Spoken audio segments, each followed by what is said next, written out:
Kamusta mga kasenglet? And welcome sa isang episode na naman ng Cook Serie. At ang lulutuin natin for today's video ay Ginataang tinola. Kasenglot, luto tayo ng ginataang tinola. Pinagsama ang linamnam ng manok, luya at dahon ng sili. Tapos pinakreamy ng coconut milk, comfort food na may twist, lutong Pinoy pa rin ang dating.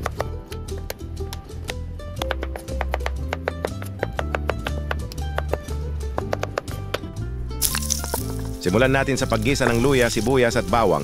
Isunod na natin ang hiniwang manok at igisa ng maigi. Lagyan ng patis, takpan, at hayaan lang maluto for about 15 minutes.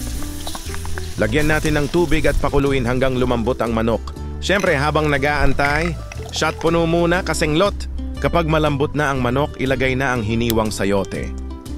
Isunod ang paminta at siyempre, ang pinaka-star ang ating coconut milk. Pwede rin maglagay ng sili kung gusto mo ng konting sipa.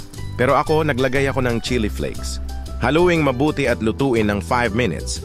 Tapos ilagay ang dahon ng sili. Pakuluan pa ng 2 minutes para mas kumapit ang lasa. After 2 minutes, pwede na to hangwin.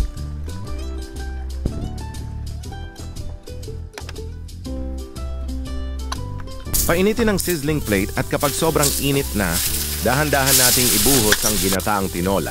Grabe kasenglot, kakaibang twist ito sabaw sa sizzling plate. Pwede pala. Eto na ang sizzling ginataang tinola malinamnam. Creamy at may kick ng konting anghang.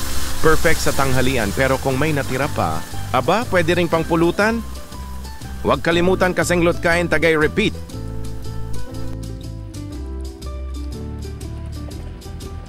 at kung umabot ka hanggang sa dulo ng video ito, maraming salamat sa panonood kasenglot. Hanggang sa susunod na video.